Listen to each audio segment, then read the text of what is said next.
তখন বড় ফোনা তুলে ফ্রিজের নিচে ঢুকে গেল। মাঝে মধ্যেই দেখা যাচ্ছে যে রান্নাঘরে সাপ ঢুকে যাচ্ছে এবং এই সাপগুলোকে আমাদের উদ্ধার করতে হচ্ছে। আজকেও একটি রান্নাঘর থেকে সাপ উদ্ধার হচ্ছে। এটা হচ্ছে দমনি মোড় আনন্দ মজুমদারের বাড়িতে, ওনার রান্নাঘরে এই সাপটি আমরা উদ্ধার করছি। আজকে এই সাপটি উদ্ধার করার মাধ্যমে আপনাদের একটা সচেতনতা বার্তা আমি পৌঁছে দেওয়ার চেষ্টা করছি। বর্তমান বর্ষা চলছে, এই বর্ষার মধ্যে সাপের উপদ্রব কিন্তু বাড়ছে। যেভাবে বৃষ্টি হচ্ছে, সাপের যে বাসস্থান সেই বাসস্থানে কিন্তু জল ঢুকে যাচ্ছে এবং বাসস্থানে ব্যাঘাত ঘটছে।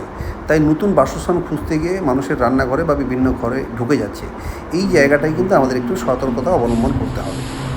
যারা রান্নাঘরে কাজ করেন, মনে রাখবেন রান্নাঘরে অনেক খাদ্য সামগ্রী থাকে, সেখানে কিন্তু ইঁদুর ব্যাঙ থাকতেই পারে। আর ইঁদুর ব্যাঙ যদি থাকে তাহলে সেখানে সাপ থাকার কিন্তু সম্ভাবনা থেকেই যায়। সুতরাং আপনারা যখন রান্নাঘরে রান্না করতে যাবেন তার আগ মুহূর্তে আপনারা যেমন ফ্রিজের তলা হচ্ছে, তারপর মিক্সারের নিচে হবে গ্যাসের ওভেন এবং গ্যাসের সিলিন্ডারের নিচগুলো ভালো করে একটু পর্যবেক্ষণ করে ভালো করে দেখে পরিষ্কার পরিচ্ছন্ন করে তবেই কিন্তু রান্নার কাজ কিন্তু শুরু করবেন। হ্যাঁ, আমি যখন রান্নাঘরে যাচ্ছিলাম রান্না করতে, তখন দেখলাম সিলিন্ডারের নিচে সাপটা।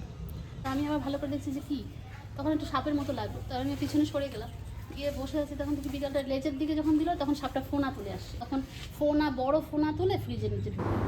শুধু রান্নাঘর নয়, আপনারা সমস্ত বাড়িঘর কিন্তু পরিষ্কার রাখবেন, কারণ এখন কিন্তু সাপের কামড়ের রোগী কিন্তু প্রতিনিয়ত হাসপাতালে ভর্তি হচ্ছে। তাই সবাইকে অনুরোধ করব যে বাড়ির আশেপাশের সমস্ত বাড়িঘর পরিষ্কার পরিচ্ছন্ন রাখুন এবং বাড়ির আনাচে কানাচে যদি ঝোপ জঙ্গল থাকে সেটাকে পরিষ্কার করার চেষ্টা করুন। এখানে আবারও একটি রান্নাঘর থেকে সাপ উদ্ধার হচ্ছে। এই সাপটি আমরা উদ্ধার করছি ময়নাগুড়ি রোড দিলীপ মণ্ডলের বাড়ি থেকে। ওনার রান্নাঘরে সাপটি ঢুকে আছে। আপনারা ভালো করে এই ভিডিওটি লক্ষ্য করুন, যে ভিডিওটি দেখলেই বুঝতে পারবেন সাপটি রান্নাঘরের কোন জায়গায় আশ্রয় নিয়েছে এবং কীভাবে আছে। ভিডিওটি ভালো করে পর্যবেক্ষণ করুন, এতে আপনার অনেকটা অভিজ্ঞতা বাড়বে। তারপরেও যদি আপনার ঘরে সাপ ঢুকে যায় তাহলে আপনি একটা লাঠি দিয়ে ধীরে ধীরে সেই সাপটিকে বের করে দেওয়ার চেষ্টা করুন যদি সম্ভব হয়। আর যদি সম্ভব না হয় তাহলে নিকটতম কোনো বন দপ্তরকে খবর দিন, অথবা কাছাকাছি কোনো রেস্কিউয়ার যদি থাকে তাহলে তাদেরকে খবর দিন। অবশ্যই তারা আপনার সহযোগিতা করবে। সবশেষে একটা কথাই বলবো, আপনার সচেতনতাই বড়সড় দুর্ঘটনা থেকে রক্ষা করতে পারে আপনার পরিবারকে। ভালো থাকবেন, সুস্থ থাকবেন। আমরা পিপিএস ময়নাগুড়ি।